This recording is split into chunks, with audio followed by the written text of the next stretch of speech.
Welcome along to the RT Soccer Podcast. Raf Diallo here. I'll be joined by League of Ireland winners Ollie, Cahill and Graham Gartland later on to review the weekend's domestic action, as well as previewing the start of the Irish clubs' European adventures. Shamrock Rovers against Hibernians of Malta is live on RTÉ2 and the RTÉ Player from 7 o'clock on Tuesday. And then Sligo Rovers and Derry City also have Conference League qualifiers on Thursday. In between those, on Wednesday, the Women's Euro kicks off and we'll have live coverage of all 31 games, starting with the opening game between England and Austria on Wednesday from 7:30 p.m. on RTÉ2 and the RTÉ Player. Among our list of pundits is Louise Quinn, Ireland defender, and last week at the launch of RTÉ's coverage, she spoke to me about Ireland's World Cup campaign. You'll be able to find that on YouTube or wherever you get your podcasts. But the second half of the interview with Louise Quinn, you're about to hear it now. She's going to run through the contenders and also the players to watch at the tournament, and also the importance of the tournament in terms of visibility. So here is Ireland defender Louise Quinn. So now we kind of get to watch on in the tournament again. I think, everyone's going to be, as we were saying, it's just such an exciting group of teams to be able to watch. But again, we'll definitely be kind of doing our bit of homework, and I think that's it. We all love to play the game, but then we love watching it. And then there's especially some of us who are, love kind of the coaching or analysing side of it as well. So you're going to look that little bit deeper into how they're playing. But I'm definitely going to be, doing my homework on the Finns, and then obviously potentially, we can do a job there. Yeah. Before we kind of drill down into the teams and what you expect and some of the tactical trends, just on the aspect of visibility, it's something Lisa Fallon spoke to us on the podcast last week, that we had coverage of the 2019 World Cup at the time. I think TG Carr also had coverage, and I, like, anecdotally, people I worked with, people I knew, family members, everyone was sitting down and watching those games. And this is another opportunity again to have these games in front of everyone's eyes. So I guess for yourself as well, we all want to see the game progress. Like, this is a hugely important and pivotal moment.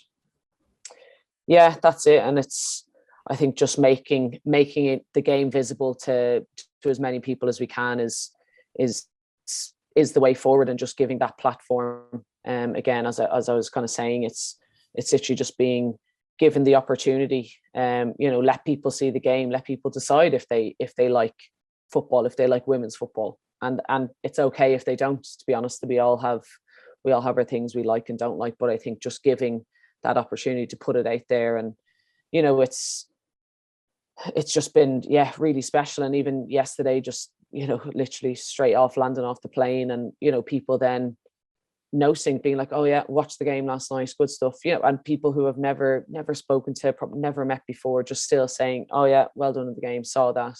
And that's been happening now for the last, solidly now for the last 2-3 years, especially in Ireland. And that's something that's, brilliant to me. And then that's, you're in a taxi and you're talking football with the taxi driver who had it on for a quick few minutes before he had to head out.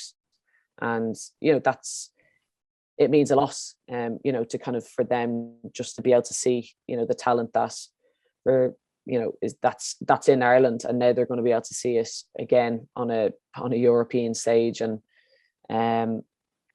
just that opportunity for people to be given a chance to see tournament football. I think, again, everyone just loves a good tournament and loves to watch these things and jump on the bandwagon and choose a team that you want to follow for the tournament. And I think it really just kind of brings everything together, and it'll give them a chance to see kind of the quality that we kind of play week in, week out on a league basis. But then as again, when you're playing then international, it'll be a bit different, but it's just huge. And it's this whole thing of you need to see it to be it, can't see can't be, from 2020. And it's honestly some of the truest words, and something that I really, really stick by.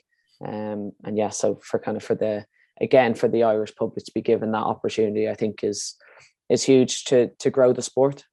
Yeah, and the quality of teams they're going to see is pretty unbelievable. I mean, in terms of depth, there's like 6 or 7 teams. I think realistically that probably will look at it and think they have a great chance, even from the opening game, England against the 2017 semi-finalists Austria. But does it kind of just show, because I know back in the day it was sort of Germany sort of dominated, as they do in a lot of sports. Obviously they won it 6 times in a row, but lots of other countries have caught up and even in some cases overtaken. So does it just show the development that's been happening across Europe? Yeah, absolutely. I think, you're really looking at the strong hitters of the Netherlands, Germany, France, Sweden, Spain.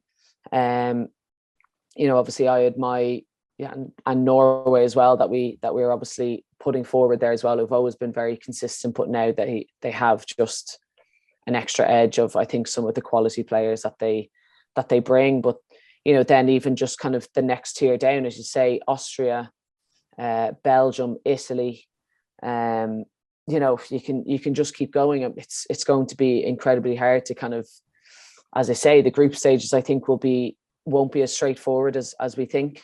These sort of teams as well, Finland as well, they know how to get results, and they know how to perform and make it hard for teams. Now I think that's something that maybe even international football has brought. You don't have too much time to tactically go through too many things. You're with each other for such a short time. But I think what players are doing, obviously at their clubs, you're then able to implement, a lot of that stuff that and you're able to just catch on quicker. And that's down to the quality of coaching that's coming in. So people know how to manage game better, frustrate teams, and then I think counter-attacking football is actually kind of the trend now, and kind of cool. And I think even that's something that Liverpool have brought in, kind of press from the front, but then if they can't, they'll sit back and then they'll counter-attack with their top 3 players. So that was kind of seen as, parking the bus was kind of seen as not playing football. Whereas then you can see now that it's actually a massive part of it, and it can be done beautifully and incredible to watch, and with just such speed. And so I think I think you may hit a few surprises, but you're obviously hoping that most of the top teams are going to come out, and it's going to be kind of a juicy quarterfinals and stuff like that. Yeah, you mentioned a few tactical trends there in terms of counter pressing. Ireland played the back 3, and it seems to be sort of popular in the game now, and has been for probably this past decade. It's been part of it. Do you expect to see a lot of that during this tournament? Yeah, I think so. I think it gives just massive flexibility, I think, to how the game is played. I think when you're playing a back 3, obviously you can, and if it is just a back 3 at times, it gives obviously a lot more numbers to go forward. But then, as you say, it very easily reverts into a back 5. A lot of people do it differently. You can sometimes drop the kind of defensive midfielder in if you need to, sometimes keep the other if the winger has, gone too high. So there's a lot of different ways of doing it, but it just gives, again, the wing backs, who I think at the moment in the women's game, that's something that's, really apparent. You want to give them a lot of freedom and a lot of space, how we try to give, Casey and even in that game there, Jesu, a lot of players who just have, so much talent and speed and just kind of completely natural on the ball. You're going to kind of want that again from that. And, you see it again in England. They don't, or they kind of, they have been sometimes playing a back 5 as well. And that's it. You want to leave space for Lauren Hemp, Chloe Kelly, Beth Mead. You want to give them kind of the freedom of the pitch, and the same Lucy Bronze. So everyone has kind of their different ways, but I really enjoy kind of the flexibility of a back 3 or a back 5, and then it kind of gives the central midfielders that are defensive, or kind of the 2 number 10s, they got to kind of be in pockets. They can be small spaces, but it's actually probably the hardest to mark. So if you can really nail down your role in the team, kind of positioning wise, I think it's a kind of great formation. Yeah, you mentioned the group stage is probably going to be quite tricky. England's group kind of looks that way, but is it fair to say Group B is probably like the group of death, and somebody, a big hitter, is going to go out fairly early? Yeah, listen, and that's a team we haven't, overly mentioned at the moment as well, is Denmark. And again, they've, were in the Euros finals the last time. Obviously, Pernilla Harder is is a real kind of standout there. But again, that would be, for me, that is looking like, the toughest group. I think Finland, they're not going to bow down too easy. And it's going to be extremely hard though to pick the top two that are coming out of that. I think Germany are a team that have gone through massive transition at the moment. But I think just as of recently, and even talking to a couple of girls that were in Germany, I think they seem to feel like that they've kind of found their feet a little bit. And then with that experience of how many times they've won it, they know how to manage a tournament. They know how to, kind of take the waves and the peaks and troughs that kind of come with football. But again, they know how to do it. They've experienced it. They've been there before. So again, it's going to be, extremely strong. But I think maybe just because they might be going through a slight transitional moment, I think people are ruling them out. But again, you can't. But for me, that is a really, really tasty group going on there. And it's a shame that only two can kind of come out of it, to be honest. Yeah, I think there's that famous Gary Lineker quote as well about Germany, that 22 players go onto the pitch and in the end the Germans win. It's kind of changed, obviously, as you said there, obviously with the transition. But before I let you go, I suppose finally, just in terms of your tournament pick, in terms of more in terms of a dark horse, and then also the player to watch out for that maybe people aren't necessarily talking about, because as you mentioned a few of the big names, the Ada Hegerbergs, etc. I think everyone, there's expectation on them, but there are probably kind of younger emerging talents that will be interesting to see. So I think one to watch, she has already kind of made a name for herself in England, but Lauren Hemp, she was nominated. I think I even nominated her twice this year for Young Player of the Year and Player of the Year, because you couldn't really pick which one she should or shouldn't have, to be honest. And she's been incredible in her season this year. And then even again watching them play the Netherlands a few days ago, she's just one of the most difficult players to play against. So for me, I think she's going to be one of the most exciting players that definitely need to keep an eye out for her. I'm going to maybe say, I could even say, I'm unsure, I suppose it could be a dark horse, but I am going to say that maybe Norway are the dark horse. I think they're just quietly going along, doing their business. And again, the talent that they possess, and squad depth and experience, is huge. And then who's going to win? This is the question. Wow.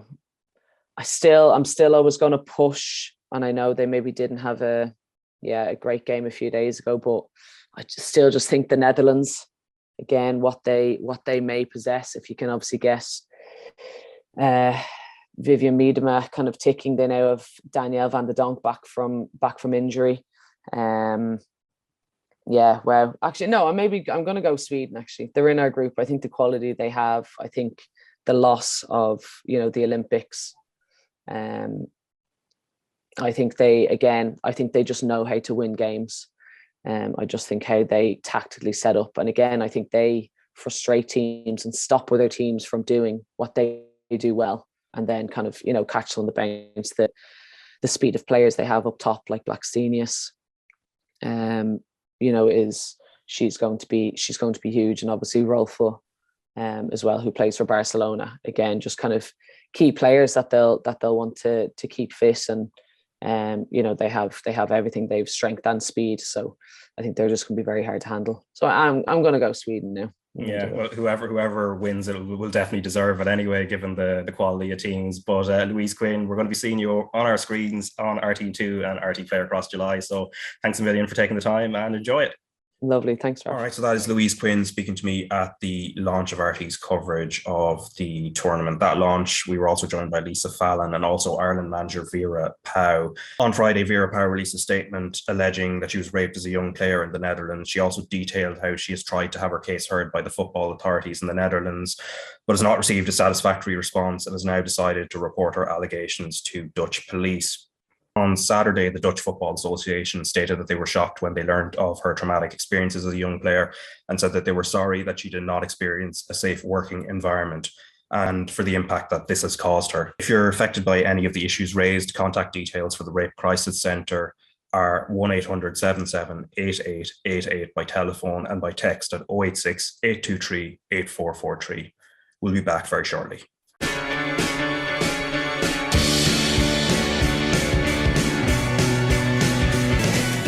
All right, welcome back to the RTÉ Soccer Podcast. I'm joined by Graham Gartland and Ollie Cahill, which is again, for the first time since earlier in the season, a bit of a Drogheda United reunion here. And also, speaking of which, I think just off air there, Graham was discussing being in Turkey over the last week or so, where it's extremely hot, but also Drogheda United having some sort of connection with Trabzonspor, the current champions of Turkey. So how did you get on over there?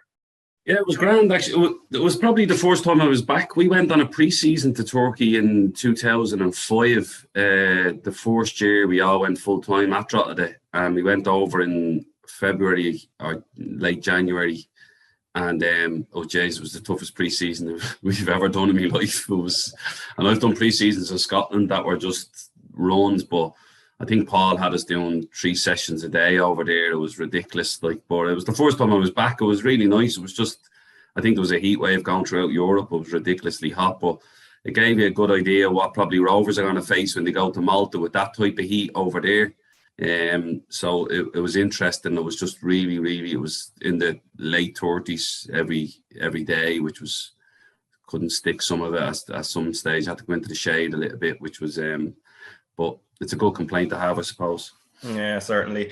Before we get to the European games, we'll just run through what's happening domestically in the clubs that are not playing in Europe. So first off, anyway, in the Premier Division on Friday, Bohemians lost 3-2 to Derry City. Derry are in European action. We'll talk about them a little bit later on. Dundalk beat UCD 3-0. St. Pat's beat Drogheda United 3-0. Finn Harps lost 1-0 at home to Shamrock Rovers. Gaffney with the goal there, crucial in terms of making sure they have a bit of a cushion before the European campaign begins. And then Sligo Rovers, also in Europe, beat Shelburne 3-1 on Saturday. Now, we'll start with Dundalk because they're obviously not involved in European action. And let's listen to Stephen O'Donnell first, who was speaking to Oisín Langan. How good was it for David McMillan to get his first of the season? Hasn't had as much game time as perhaps he would want. And for strikers, they desperately want goals, and I suppose as his coach you want him to get goals. Yeah, exactly, and that's the reason that it's his first goal of the season is because he hasn't had enough game time to score anymore. He's been fleeting with a few minutes here and there, so great for Dave. He started last week, that would have brought him on, and started again tonight, and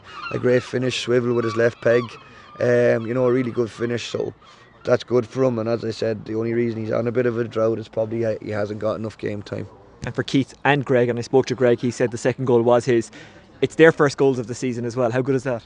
Yeah, it's great for Wardy, especially being more of an offensive player to score, but he's affected loads of games, giving us that creative spark. And Greg's been brilliant, especially the last couple of months, really really playing the way his athleticism and his power suggests, and he's really been dominating in midfield and been a tour de force. So even though it's trickled over the line, it's great for him to get on the score sheet. Patrick wasn't involved tonight, Patrick Hoban. How big a loss is he when he's not involved? What does he add to the team? He's a very good player. Like, anytime you don't have very good players involved, they're going to be big losses, but we have other good players. But look, Patrick's been brilliant in a little bit of a more refined role this season, but I think he's actually showcasing more how much of a good footballer he is. People might associate him with being a good target man, strong and a goal scorer, but he can play as well. He can drop off the game and link up to play and switch points of attack. So he's been great this season. We're looking forward to welcoming him back in the near future. Do you have a time frame? Hopefully he'll be back involved training next week. Okay. Mark Connolly started tonight. Am I to assume from that his period at the club has been extended, or what's the situation? No, that was the initial loan agreement, so we'll see how that pans out. Open secret, we're looking to keep Mark, but it has to be like all parties have to be on the same page. So we're very keen to keep hold of him. But as I said, it's not just our decision. We're trying our level best to keep hold of him, and then we'll see where that takes us. How important is it that you keep a hold of him? Crucial. I don't think we've conceded now in 400 and something minutes. So that's testament to the whole team, but obviously he's been a big part of it, and he himself played well. Sam and himself have played very well. Sam and Andy have played well when they've played. Brian's come in and played well. So everyone's played well when they've played in those positions. But you know, when we signed him originally, could we have thought that more or asked that more of him from a performance point of view? No. He's been around the club, quality on the pitch and off the pitch. He's been top drawer. Cheers, Stephen. Thank you. All right, so that's Stephen O'Donnell, Dundalk manager, speaking to Oisín Langan after the 3-0 win over UCD. Ollie, we'll talk about the defensive side a little bit later on, but in terms of them coming off the back of a 0-0 draw with Shelbourne, where, you know, before that game there had been talk of a possible title push, and then obviously points dropped, Shamrock Rovers actually capture momentum. The fact that they've, you know, got the job done against UCD at home as would have been expected, it's obviously sort of a little boost for them now as they go into this period where some of the teams around them are going to be involved in Europe. Yeah, exactly. I think they still have 2 games in hand of Rovers as well. So even though we all know Stevie and everyone else there's playing down the fact that their title push as such, but you know, if they win those couple of games in hand, there's only 4 points in it, and I suppose you're saying we all know how strong they are defensively, but big positives for them is Dave McMillan scoring and Keith Ward scoring as well. And as I mentioned, Greg claiming that goal too. But I think it was McMillan's first league goal in nearly a year.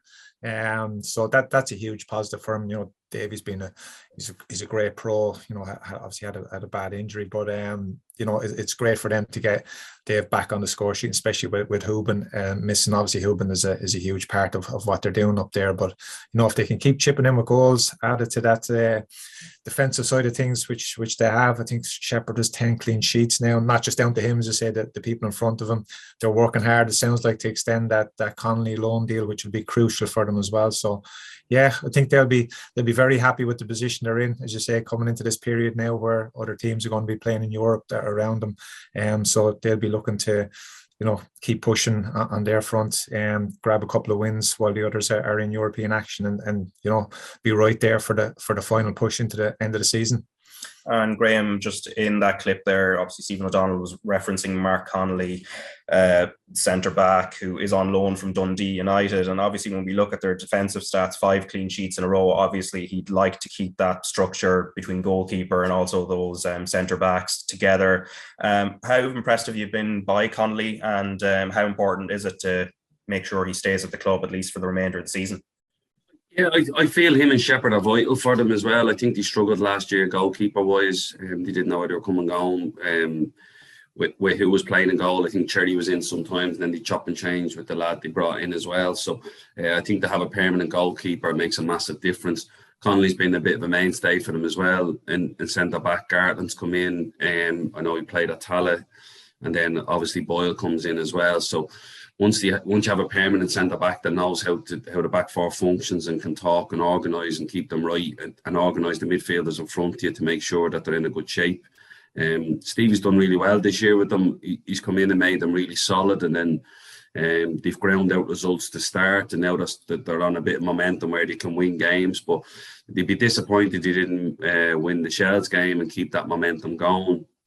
You'd expect them to beat UCD. I probably would have expected them to beat Shells then off the back of them beating Rovers. So they are dogged. They are going to be tough to beat. The home record is really, really strong. I think it's the strongest in the division. So if they can keep that going and then try and pick up as many points away from home, they're hoping to do that and try and challenge. They might just fall a little bit short, but they're obviously going to be in contention for the Cup this season, and obviously then pushing to make sure that they get into Europe, which I think they're nailed on to do at this point. Yeah, and St. Pat's then, I mean, they beat Drogheda United 3-0, and Billy King with the first goal, and then the 2 Doyles later on, Owen, and then Mark Doyle with a cracking finish at the end. But Ollie, in terms of Billy King's form, because earlier in the season there weren't too many goals, but now in the last 3 games, 3 goals. Like, what have you made of his performances? Yeah, he's key for them, and he could be even more important, obviously with Darragh Burns situation as well. So it's yeah, he's huge for them. And look, it was a big win for them on the back of, you know, 2 disappointing results. And I suppose a big positive today to look at as well. You know, they conceded 2 late goals up in Hearts when it looks like they had the game won. For them to score late on, you know, the game was 1-0 still in the balance. For them to score 2 goals late on, I'm sure Tim Clancy will be delighted with that as well. But yeah, like I said, the input from Billy King is huge for them. When he's on it, he's a handful. He's quality. Owen Doyle is popping up with a few goals as well now. I think he's got 9, so second highest goal scorer in the league. And say Mark Doyle had a great finish as well. So they'll be delighted with that win. Drogheda are tough opponents, tricky. I think in the second half there, had a couple of chances where, you know, could have gone either way, but for them to come out on top with that 3-0 win, and say especially on the back of the 2 disappointing results before that, Tim will be delighted, yeah, and he's looking for more of the same in the coming weeks. Yeah, and Graham, just as Ollie said there, obviously, as we talk about Billy King's good form, it's coming at a time where Darragh Burns looks like he's on the way out. And we were talking about it on last week's podcast, where it was obviously the first move was likely to be to the UK, but if that didn't happen, Shamrock Rovers were waiting in the wings. As it happens, it looks like it's MK Dons, and their manager Liam Manning looks like they're going to get him. Let's maybe just talk about him first, and a club like MK Dons. It seems like it's a good place for him, having seen some of the Irish lads who were there last season. Yeah, it does. Like, and in fairness, they'll probably suit the style of play that they play over there. The MK Dons like to get it down and play, and it'll suit Darragh because he won't be overly reliant on his physicality then. Ollie touched on him when we were on the show last time about how tricky he is and how explosive then he can be. And if he backs you into the box, you can't really touch him as a defender. You can't throw out a leg because he'll chop you. But he's done really well. Listen, he came into the team, I think, last season, and by the middle of the season he was ever present, and he done really well in the cup final as well for them. So he's been excellent, and he's hit the ground running again this season, and it's no surprise that somebody's come in to try and take him. And it's like you said, people turn around and say he's gone to League One, but like the industry and football over there, like you see what happened to Luke McNally. He goes and does really well for the season, or Oxford a season and a half, and then Burnley come in and take him. You know, there's the path up ways is probably easier once you're over there, than probably coming out of this league to go straight into a Premiership team or a Championship team. So he's obviously mapped out his path, and it looks like MK Dons are the ones that are going to benefit from another good young Irish player going over there. Yeah, and the fee, I think it's in the region of 200,000, and with sell-on clauses as well, which is important because we might talk about Gavin Bazunu, who's back. His club Kevin's then get a lot of for the development fee as well, don't they? So yeah, that's really important. Yeah, but I suppose for Ollie, in terms of like obviously losing players from the league, and obviously for Pats as well, you know, that's obviously disappointing. But the importance, if this is a pathway that does sort of happen, that at least there is some level of compensation. Yeah, and I think obviously Darragh's contract would have been up at the end of the season, and also they're probably looking at it going, can we get more for him? Maybe not, you know, if they risk losing him at the end of the season. So they could have lost him to Rovers as well. So, you know, it was a tricky situation they were in. But yeah, look, once I think Graham touched on it, there's the industry that they have in England compared to what we have here. If you're trying to build something here and, you know, build an industry, and then, you know, looking after young players properly and tying them down on long-term deals, and then when you're selling them on, then you can demand your 300,000, 400,000, 500,000 for the players, and then it's going back into the clubs and back into football here, and you're able to build on things. Then I think for too long it was kind of, oh yeah, just you're losing them to England and you get, you know, a few quid here and there. But, you know, say to build a proper industry and to be trying to hold on to our best talent, but two, if they do go, then you're getting properly compensated for them. That's key. And look, it's something that, you know, everyone, clubs and stuff are aware of here. And, you know, I suppose the FAI and looking at, you know, they've mentioned this numerous times as well, trying to build a proper industry. You know, that's where we need to get to.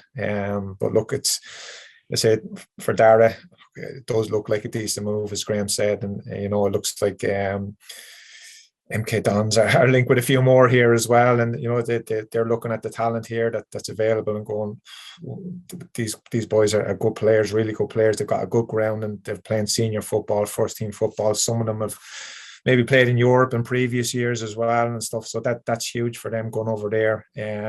into proper professional setups here, that they're used to it here, and that clubs in England can still get bargains. And and as Graham's mentioned again there, Luke McNally, look what can happen. I say when I was playing, I think back to Wes Hewlin, and he went to Livingston in Scotland, and they weren't. I think they were the first division at the time, and people were going, oh, that's a bit of a strange move, but see the pathway he took to where he finished his career. So it's that's the way it is. But until we build things here, that it's still going to continue like that. Players will want to go to England, UK, and Scotland or whatever. But I say once we're getting properly compensated here, and then the money can go back in, and we're continually building things here, then that's a positive. Yeah, and Dawson Devoy of Bohemians being one of those players who's been linked specifically with MK Dons, I think as far back as January, and then it seems to be again. But at least form for Bohs, he's been playing well, but they have lost for the first time actually this season, lost 2 games in a row, losing to Derry City at home, and it's sort of like a pattern of their form where they haven't actually even won 2 games in a row this season. It's sort of like a lot of ups and downs for them, which makes those games against Drogheda and UCD that are coming up way more important. Let's listen to Keith Long, who was talking about the future and the need for improvement. He was chatting to Eric White after that Derry City game. And Keith, I know you've got 3 new players coming in.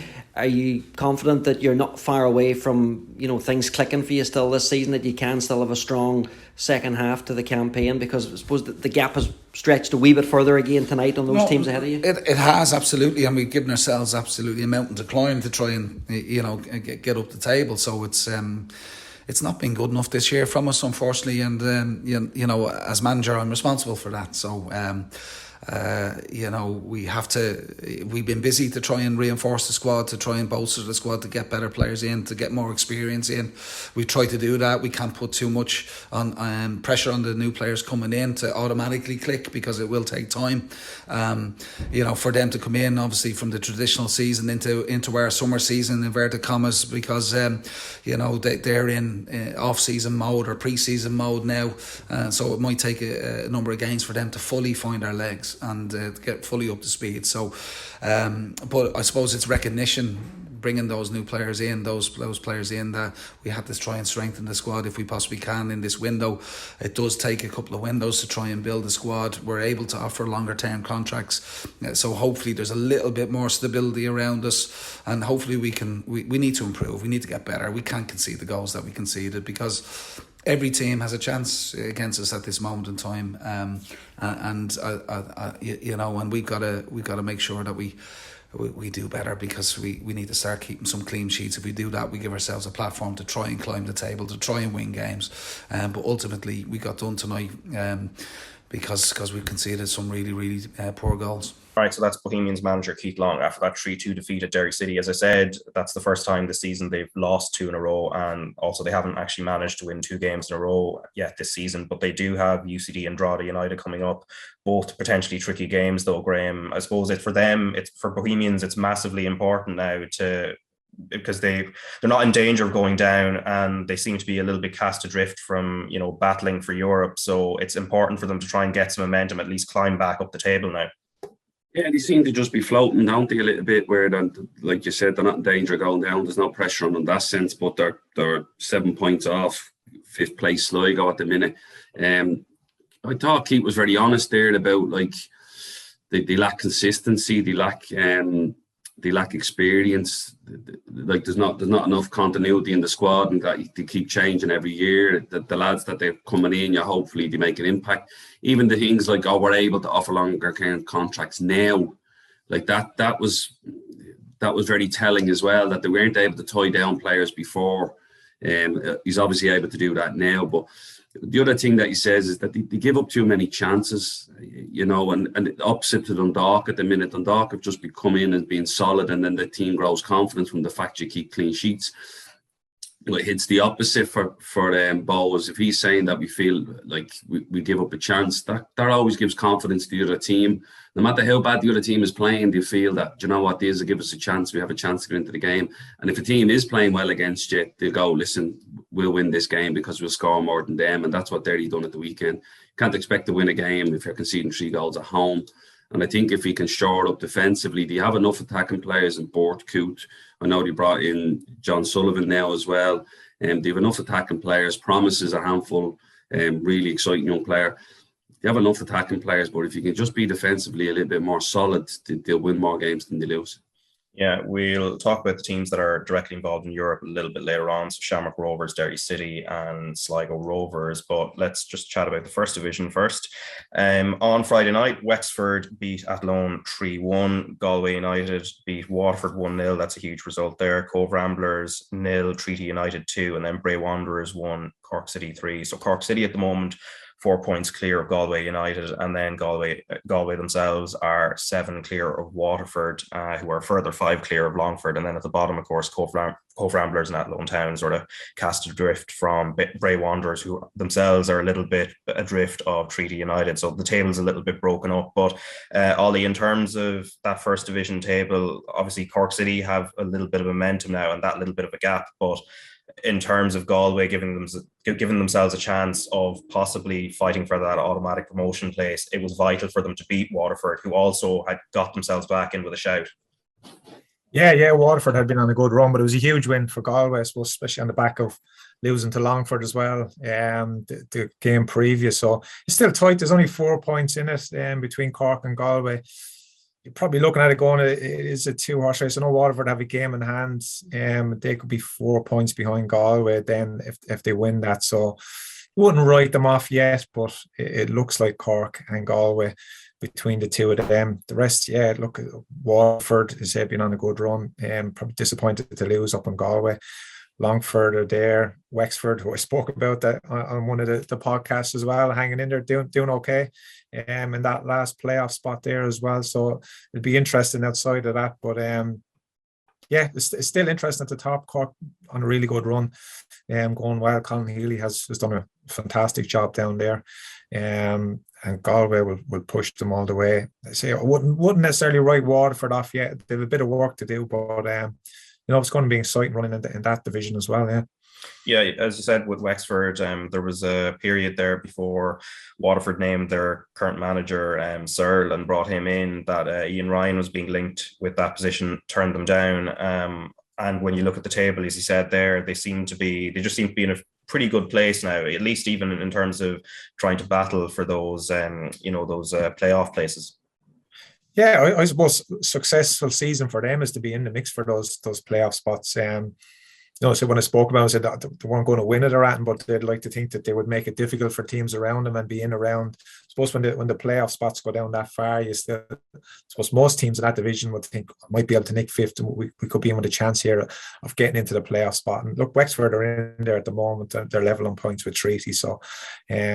They'll be very happy with the progress. Ian Ryan I think he's done a really good job there. But when you look at some of the players they have, like Denny Corcoran and Jack Doherty and Connor Davis, and they'll get goals for you, and they have a bit of quality there. So they'll always think they've got a chance. If they're in games, I think they've pushed the likes of Waterford and Cork and Galway in certain games. So if they're on it, they can give a game to anyone in that division. So yeah, they'll be very happy with their position so far. But yeah, there's a bit of work to go yet before they can secure or get into those playoffs. Treaty will be hard to beat as well, especially down in Limerick. Longford, it looks at Longford and Waterford will get 2 of the spots anyway. So yeah, it's still all to play for, as I say there. And the interesting thing in that division, when the playoff spots go down to 5th, it's everyone still thinks, if we put a run together, we've got a chance of getting in there, and it keeps it competitive. Yeah, and in the women's National League on Saturday, Athlone, who have been in great form this season, beat Cork City 1-0. Wexford and Galway drew 1-1, so that's a bit of a blow for Wexford, who were chasing down Shelburne. Bohemians beat Sligo Rovers 2-1, and then Treaty United lost 10-0 at home to leaders Shelburne. Noel Murray with 4 of those goals for Shelburne, who have bounced back in time after the break, because it looked like at that stage that just behind them, Wexford and Peamount were starting to close in a little bit, but that's momentum for Shelburne. But let's turn to the European club, or the Irish clubs in Europe this week. Obviously, Shamrock Rovers against Hibernians of Malta, which is going to be live on RTÉ2 and the RTÉ Player on Tuesday from 7 o'clock. So definitely worth tuning in for that. So that's in the Champions League qualifiers, first round of that. And I suppose before we get into all of that, you know, both of you have played in those types of European games back in the day. And I suppose looking at it, when you go back to, say, the mid-2000s and, you know, the level of scouting and things that existed, I mean, how much information did you tend to go in with about, especially the more far-flung teams, Graham? I think we started with videos before we even got DVDs. Yeah, you just get clips of videos and we'd sit and watch them. And obviously we had ones at Longford. We went and played a team in Liechtenstein, which there wasn't much on at the time. I think it was FC Vaduz. And then a couple of years later, then we got a couple of Scandinavian teams. We got HJK Helsinki, and then we got OK Start, and there was a bit more footage on them. We had a lad that played with us that was from Scandinavia, Sami Ristele, so he helped us out quite a lot in doing our analysis. The best thing that probably Paul done at that stage was Paul actually went and watched HJK Helsinki, one of the games, and he said, listen, the video looks different to what you're going to see in real life. And Ollie will tell you this more than me. He's played a lot more European games than me. What you see on the screen looks all right, and then when you get but it's a whole different ball game when you're on the pitch with them, that you get a sense of how they move and how they feel. And it takes probably about 20 minutes for you to feel each other out in these games, to see just basically who's the dangerous ones, who has that little change of pace, who has that little bit of vision that can hurt you as well. So you're constantly watching for what you've been shown, but then you're also getting a feel of what actually are they strong, can you close them down, can you pressure them, which ones do you jump on, which ones do you stand off.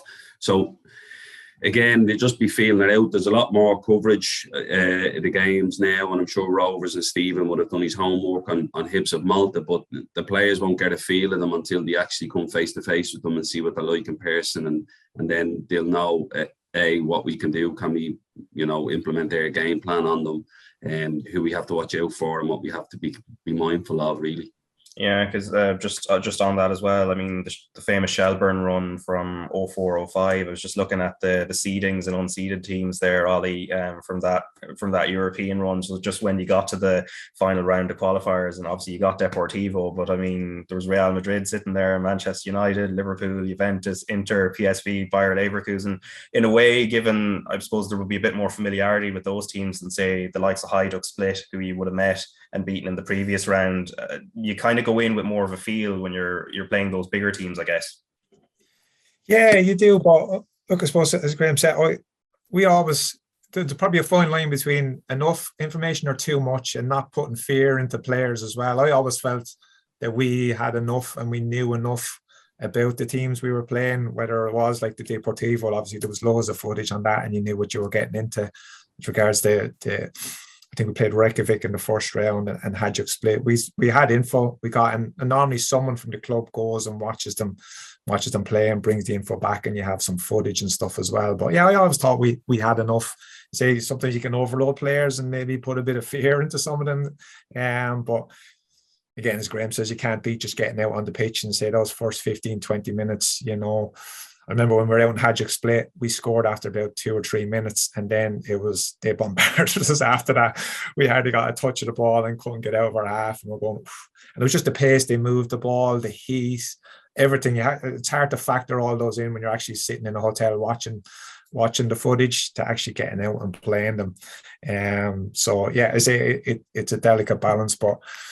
Yeah, because if I recall, there was an Irish fella, Alan Moore, who I would know quite well. I think was helping you out at the time with info. So he had some connections out in Eastern Europe at the time. But I was chatting to him a few years ago about that. So yeah, as I can imagine. And then obviously both of you played for Drogheda United then against Levadia Tallinn. And I know in that kind of run, you also played Dinamo Kiev a little bit later on. You both scored in them. So in that first game, the home game against Levadia, Ollie, I think you found the net. Like, what do you remember of that? Yeah, it was a rare headed goal for me. Stewie Byrne. He might have actually been playing right back or something. Play the ball in from that position, and we just saw the ball and it's like, I'm winning this, whatever. Just want to get my head on it from the edge of the box. I couldn't actually believe we scored with my head from that far out, but I think we conceded. We were 1 down at that stage. So yeah, he's having a right smile there. But I've never been more happy for you to score a goal and call me life Alda. I was like, yeah. Well, in fact, yeah, it was a huge goal for us. I think it was Drogheda's first goal in the Champions League as well. So it was big. It was a big thing for the club, for everyone, for me as well. But it got us back into the game when we won 2-1, and then I think you scored in the away leg. Yeah, I was going to bring that up. Yeah, he was waiting to bring that up. Yeah, but to win home and away legs, in the Champions League qualifiers is big. You don't take that for granted. So yeah, and lethal from that range, Alda. Lethal from 2 yards, yeah. 2 yards out. Yeah, because Graham, you got the winner away to Levadia Tallinn in the second leg, and then against Dynamo Kiev, one of the best teams in Europe, as people know, one of the biggest clubs in Eastern Europe. You scored in the away game as well, and only narrowly missed out on going through. Yeah, we did. Yeah, again, the first half against them, they had a different way of playing, and we played them in Dalymount, and it took us probably till half time to get the grips with what they were trying to do, and we were able to fix a few things at half time, even amongst ourselves and with Paul, obviously. And we had a go at them for probably the first 20 minutes of the second half at Dalymount, and we done really well. And then the last half an hour, they just went through the gears a little bit, and we were like, oh, like this is like Ollie said, they moved the ball, freedom of movement, fluidity, everybody taking different positions at different stages. It was one of those, I remember my brothers were in the crowd going, oh, that was ridiculously good what they done. And we were sort of hanging on then, and they scored. I think going out to Kiev, they probably thought, right, well, they got enough of a fright, but we had a really good game plan going out there. We done really well. We paced in our team at the time, which really helped them. We had legs in midfield with the likes of Ollie, Shane Robinson, Keegan. Paul Keegan gave them an anchor, but Robbo and Ollie played like inside lefts and inside right, and they gave us a lot of energy and legs in the team. But they scored a penalty. They went through the gears. They scored a penalty 2-1, and I think they just thought, that's us. These aren't scored 2. And then we nick one with 5 minutes to go. And then for the last 5 minutes, we've touched on this before, there was only one winner. Robbo hits one across, Shane Robinson hits one across the goal, it bounced off the post, and Ollie's there thinking if it comes back, it's his. He doesn't want to be in too early because we were told he can't be in. So it just trickles across the goal. And then Adam Hughes has a fantastic chance because we put on Big Abraham and he caused them trouble. We're a little bit more direct. Keeper drops one, and Adam probably should, looking at it in cold light of day, he should just get his knee over the ball and kick it into the ground, but he leans back a bit and it goes over. And they were blessed, and they knew it. And we were walking back. I played against the number 9 up front, played against him in a couple of games. I was chatting to him. He was a nice fella, and I was walking by the dressing room and was meant to swap jerseys with him, and I opened the door and the manager was absolutely going ballistic at them, And I think the following leg they got Spartak Moscow, and I think they beat them 9-0 on aggregate or something. I think we gave them a proper fright that year. And but again, you didn't realise how good they were until you actually went out and played against them. And as Ollie said, the pace they moved the ball, their awareness is just ridiculous. They're constantly looking for certain things. They had a lad up front that had they were calling him the next Ibrahimovic. He had a little mullet and all. He was unbelievable. He just came off the game and just linked everything. I remember just thinking he was scared. He was one of the best players I played against at that time. But yeah, they were fantastic. But they were great experiences, even to sit and talk about them now. That it's fantastic experience, and something that even when you go away and play over in the UK, or I played in Scotland, it's something that you miss. You miss them European games, because they're a massive part of playing in Ireland. Yeah, I have to say though, you're on about preparation and getting info for the game. Remember after the first leg against Kiev, and Paul Doolan showed us the DVD back of the game and broke it down and identified weaknesses and stuff. And we actually went out to Kiev thinking, we've got a chance here. Yeah. And I know we were under pressure for a lot of the game, but we kept believing and kept their shape and kept sticking to the game plan, and it worked. Yeah. And again, it was like the tactical knowledge of Paul Doolan and just the information he gave us without overloading us. But I felt we had a chance going out there. If we can carry out what he's asking us to do, and say the more the game went on, at the end, like there was only one team going to win it. And it was, that always stuck with me, how good tactically Paul Doolan was, and the information we got to go on out on the pitch and us carrying it out and going, we have a chance here. But they, in fairness to their fans as well, Ollie, like they stood and clapped us off. Like, it was one of those, they knew themselves that, like, for what our budget compared to theirs was night and day, but they stood and clapped us off because they knew they probably got out of jail that night. Yeah, and Shamrock Rovers will obviously be kicking it off in terms of the Irish clubs in Europe this season. As I said, on Tuesday, RTÉ2 and the RTÉ Player from 7 o'clock. Hibernians of Malta, 13-time champions of Malta, but had actually just ended a 5-year title drought, and they did get to the third round of the Europa, or the UEFA Europa Conference League qualifiers last season, and they have played Irish opposition a couple of times. Shelburne back in 2002-03, and then Dundalk in 1979-80. So not they knock you out, Ollie. Yeah, that was one of my worst experiences on a pitch, to be honest, that night against Hibs. We drew 2-2 away, and we knew we were a better team, but not taking anything lightly or for granted. The home leg, we were absolutely all over them and couldn't score. And then the 93rd minute, a guy, I think his name was Chukanori or something like that, scored. Their only attack, their only shot, and it was devastation. Bo Vista were waiting in the next round, but 93rd minute, it was... I haven't been in a dressing room like that after a game. I probably ever to say is one of the lowest points on a football pitch. What's the heat like out there, Alder? Yeah, it was warm. I think we played in the evening. It took a bit of getting used to, but again, as you're saying, like the first 15-20 minutes, getting a feel for it and just playing your way into it and not doing anything stupid. And I say finished 2-2 out there, and we knew we were a better side after the 90 minutes out there. And say not that we didn't take them lightly coming home, because I say we should have won 4 or 5 now. I also remember, I think I might have floated a free kick in, and Jim Gannon beat the keeper to it, flicked it, and it was going into the net, and Trevor Malloy ran in and kicked it over the line, and he was flagged offside. If he hadn't touched it, the goal would have stood. And that was just, everything was kind of hitting the keeper and all that, and it was just one of those nights. But yeah, I don't know, the heat does take a bit of getting used to, but and look, for Rovers, you wouldn't take anything for granted against them. I still think if Rovers are on it and at it over 2 legs, they should go through, but you still have to go and do a job. And just because they're from Malta, I wouldn't be overlooking them. And I know they have a few suspensions as well, but you'd still, I'm sure Stephen Bradley will have them well prepared for it. And on the back of the disappointing maybe from last year in Europe and the lessons learned, that I fully expect Rovers to do the job over 2 legs. Are they under a little bit of pressure though, Graham, just in terms of, as Ollie's just alluded to there, in terms of last season, there was a sense that they could have got to the Europa Conference League group stages, only that sort of kind of went wrong against Flora Tallinn. And there's a sense this season, especially given they've 2 titles in a row, they're well on course for a 3rd in a row, that really it's time to make a mark in Europe.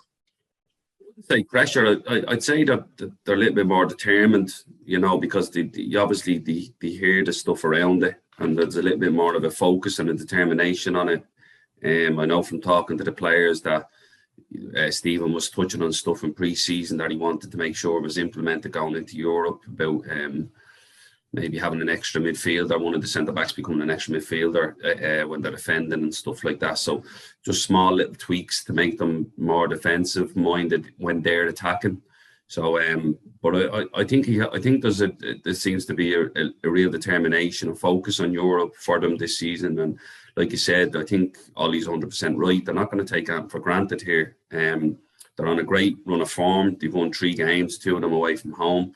They're throwing out results that they're up in the game when they need to score, and then seeing out games really well. They're a really mature outfit. And I can see them, like you said, putting in a really good professional performance in both legs. They'll know they'll have to perform in the home leg, and then what they take away to the away leg then is there. But I agree with Ollie, like they'll do the homework, there's determination. There's always an extra bit of pressure when you play for Rovers, and anyway, and these players are used to that. they've accepted it, and they realise that it's a privilege to have that pressure to be at a club like Rovers with what comes with it, the fan base, the stadium, and the ground. So they're fully aware of the pressure that comes, and they're able to handle that, and they would be able to handle this game as well. Yeah, I think you always have a pep in your step too, don't you, with the European games? Like there's an excitement to it. Yeah, there's a buzz around, an extra buzz, and media attention, and as a player, you don't. Well, I never looked at it as a pressure. Like you say, these are the games you want to play, and for lots of those players, they're probably not going to be playing international level football or anything. So this is the highest level that they will play at, and you're going, what an opportunity this is. There's an anticipation. You get like Ollie used to laugh because I'd get giddy, like I'd be singing the Champions League music and stuff. Here we go, but it was more just giddiness, I says Ollie's got to turn around one day and see me in the middle shaking the flag with the kids. But it was just that excitement of playing in Europe and the unknown, and then like an adventure, and it was just brilliant. And I think, like you said, the buzz around it, that takes away relieves any pressure going into it. Yeah, and as you said, the home leg, especially for this one, given Malta is the destination, it's massively important, given, again, heat is always a bit of an outlier. You don't know how people really react to it. So tomorrow night, it's obviously vital for them to get a good crowd in, unsettle Hibernians as well, and just try and gain some sort of advantage, especially probably more than a 2-goal, if they can get a 2-goal lead at least, I'd imagine, Graham. Yeah, I think they take what's there for them. Ollie was at the Bowls game, I was away, but like you said, they've been selling out a lot of their home games this year. This will be another one. It's the atmosphere in the ground is fantastic. The South Stand now, and then now the new North Stand coming as well, would make for a fantastic occasion. But like you said, the players are looking forward to it. They're looking forward to going out and performing. They take what's there. That's the thing with football. You take what's there. If they give you 2 or 3 goals, you take them. If they give you 1, you take it, and you make sure you're not giving up any other goals, really. But no, I think they'd be okay. Like you said, it'd be a great atmosphere in Tallaght Stadium. Like another chance for them to go one step forward in the Champions League as well, because obviously they're going in at this stage, and they've earned that because they're champions. So there is something building there at the club in terms of the attendances, and I think it's building all around the league, and it's great it's great to see that the attendances are up and everybody's eager to get the games, and they're looking forward to them. They're becoming events, and they're becoming places to be, really. And you hear people talking about going into the week, are you going to the game, which game are you going to this weekend? And like you said, that goes towards building that industry that me and Ollie were talking about earlier on the show.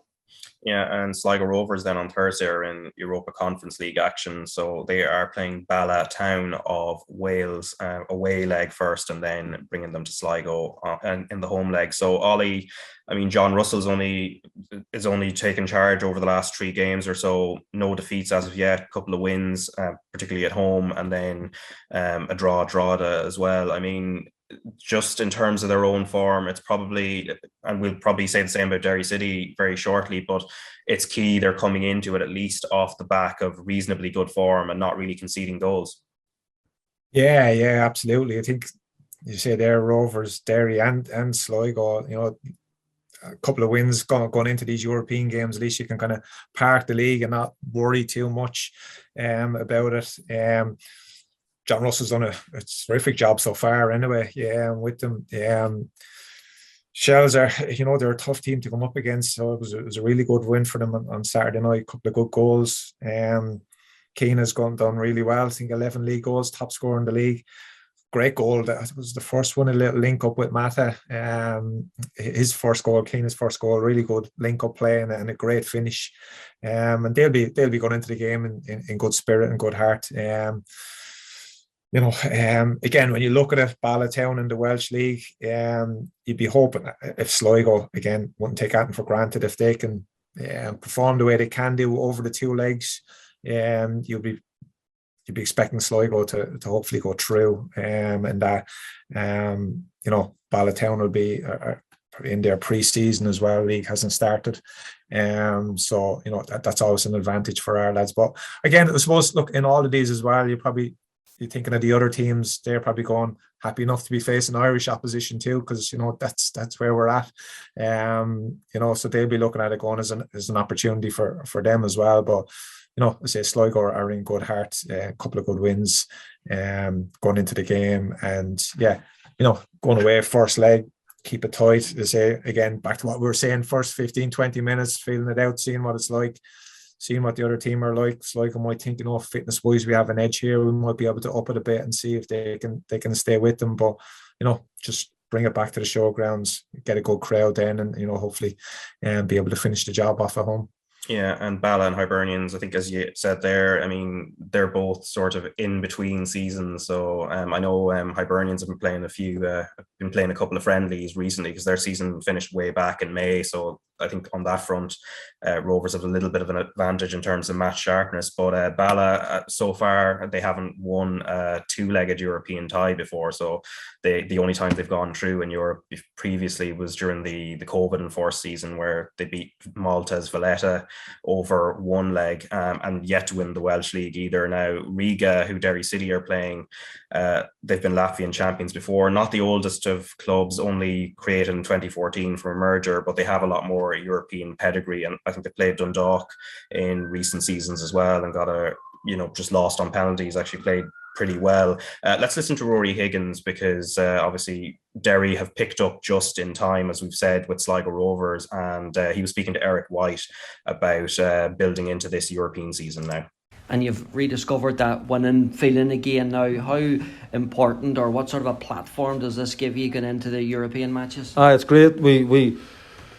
We lost our momentum and we've gained a wee bit of it back, and when that happens you get your confidence back, and it gives us real confidence, hopefully in front of an absolutely packed Brandywell and everyone in the Brandywell letting their voices be heard, and we'll need that on Thursday because we're playing against a really good team, and European nights in the Brandywell are special. I've experienced them, and hopefully there's more of the same. And just finally, was it good to get Owen Toole back on the pitch again with the European matches in mind? Great. His experience is invaluable, really invaluable, and he's only 23, but he's a proper man. He's a man, and he stands up, and when you need someone to stand up, he's always the one that shines through. And no, it's great to have him back on the pitch. He's our captain. He's a leader, and it's a nice sight to see him back out on the pitch. Right, so that is Derry City manager Rory Higgins just after the 3-2 win over Bohemians. So Graham, as we said, similar to Sligo Rovers, I mean, although in a slightly different way, at least earlier in the season, Derry City were pushing for the league at one point and then slipped off quite badly. And it's just in those last couple of weeks, the victory over UCD previously, as narrow as it was vital. And they've been able to now just pick up that little bit of momentum, and just in time for Riga, who's going to be a fairly big challenge for them. Yeah, I think that's probably the toughest one out of three, without stating the obvious. But I think Derry are looking at it thinking, well, if Dundalk can beat them, or if Dundalk can push them, we can push them as well. So it's just about performance on the day from both sides. I know Derry are at home on the first leg. If it had been the other way around, I probably would have fancied Derry a little bit more. If they were getting them back at the Brandywell for the second leg, I probably would have fancied them maybe to go through on it. So it's a little bit tougher that they're going away in the second leg. So you have to make sure they put in a performance in the home game and see where it takes them. They have got their form back a little bit.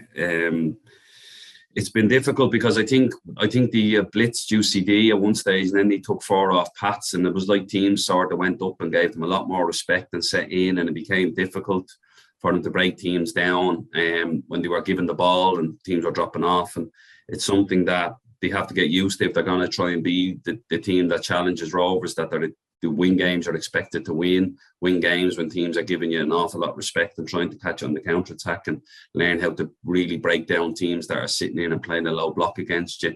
And it's something that they have to adapt to, and that's what happens when you start becoming a better team and challenging. Other teams will probably give you a little bit more respect, well, a lot more respect. But like you said, they scored 3 goals at the weekend. I know they're probably disappointed that they conceded 2. But it's just about how they perform on the night, and that they know they're capable of it. And like you said, if the Brandywell gets rocking or the McBride Stadium gets rocking on a European night, it's a great place to be. Yeah, St. Pat's also in Europe, but not quite yet. They're going to be awaiting the winner of Moldova's FC Svintul Georgi and Slovenia's Mura in the second round. Before we finish up, Stephen Kenny losing another coach, Graham, John Eustace, going to Birmingham City. He's only been in the job 4 months, and this is a pattern now that we've seen. Anthony Barry obviously getting picked up by the Belgium national team. He's off to the World Cup, and then Damien Duff obviously left his position, and then some months later then took over at Shelburne. So again, it's not quite always going back to the drawing board, because they have certain structures in place, but it's obviously not ideal losing coaches like that. No, that's where I think Keith Andrews has probably been vital, that he's the one mainstay that's there, and then they can bring in another coach that works alongside him, and Stephen being the manager. So it's vital that Keith is probably the main voice. And then it just shows he's picking good coaches if other people are coming in to take them for big jobs, like the Belgian job, and then he's gone into QP. Is he gone to Q? Which one's he gone to? Birmingham? Sorry. Yeah, Birmingham. Yeah, and I think he was linked to the QPR job as well. So it just shows you that he's picking good coaches to come in, and like you said, he just has to go and find another one to come in and try and help. But once Keith Andrews is the main voice and the main coach there, whoever comes in to help him. If they are interchangeable, then that's the way it goes. That's just the way football is. Sometimes it moves quick, and some people have their own ambitions, and that's what they want to do. So, but like you said, you have the main bulk of the staff is staying, and if one coach becomes interchangeable, then that's football. Yeah, before we get to the fixtures, Ollie, just when it comes to the Premier League, we're still about a month away from the start of the season, but there's a lot of deals and signings and things happening. So Mo Salah, 3-year deal for 350,000 a week, something along those lines anyway.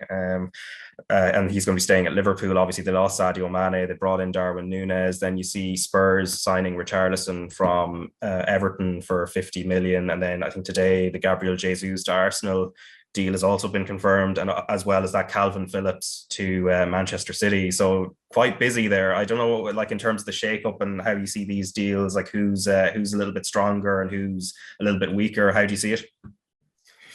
Yeah, it's interesting. Obviously, sorry, I just must add Mo Salah's bank account is probably stronger, but in terms of the clubs, yeah, absolutely. It's the money at that level. It's ridiculous. But look, fair play to them. It's a short career. They certainly earn it. So, but yeah, no, you can't look beyond. I think Liverpool and Man City, the two of them.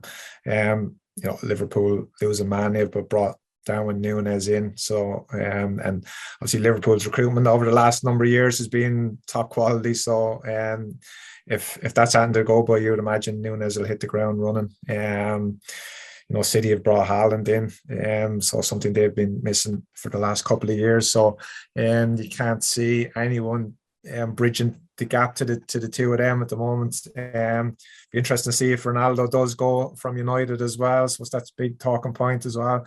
Arsenal strengthening with Gabriel Jesus, and I think they're after centre back. Is it that United are in for as well? So, it's going to be much of a muchness. I think, as I say, City and Liverpool, and then the rest in the bunch behind them. But it's with July, and the window opening up, all these announcements and signings, and it's always fun to sit back and watch it unfold. But with me being a United fan, I'm looking at them and going, it's going to be interesting. There's good vibes coming out of the camp with Ten Hag, but it's interesting as well to hear them.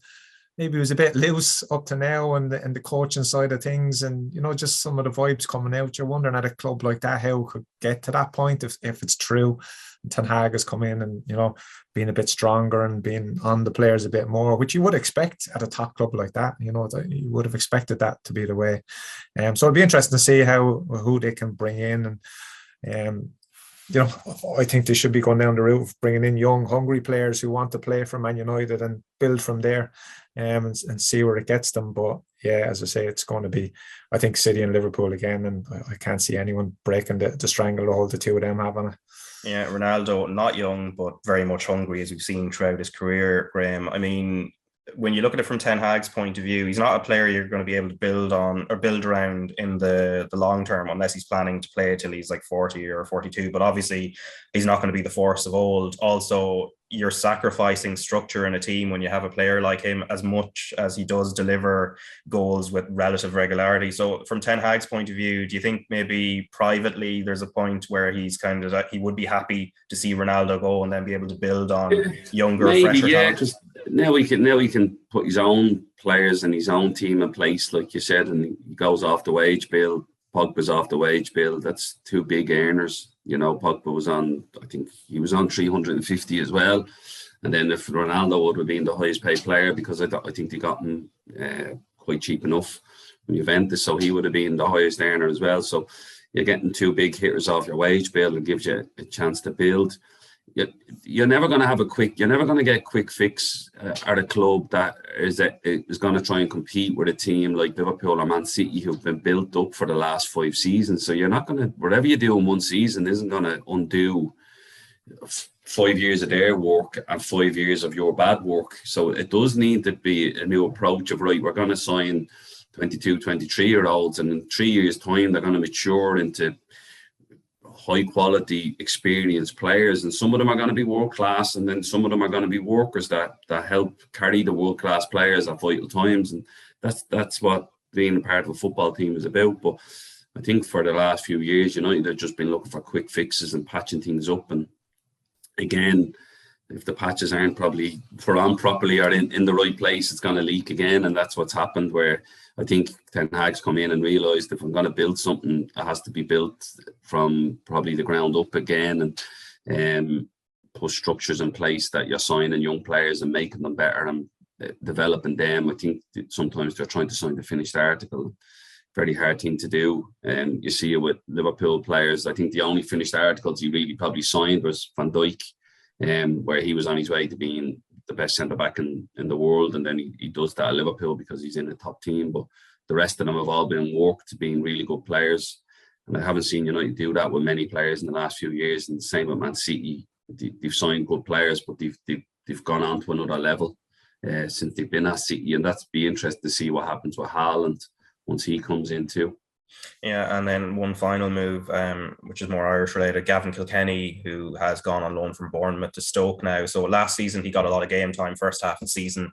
Second half of the season, not so much. Now, Bournemouth, of course, up in the Premier League now, where obviously we've a goalkeeper we'll be keeping an eye on, and Mark Travers there. And, you know, he looks like he'll be number one, signed a long-term deal as well. So that looks positive. But for Gavin Kilkenny, I don't know how much you've seen of him, Graham, but obviously getting a move down to the Championship where hopefully he'll get more regular game time will be beneficial for him. And then we've seen him with the under-21s. He's definitely got talent. And then hopefully that's another option in an area of the pitch where maybe Ireland aren't as strong in terms of strength and depth.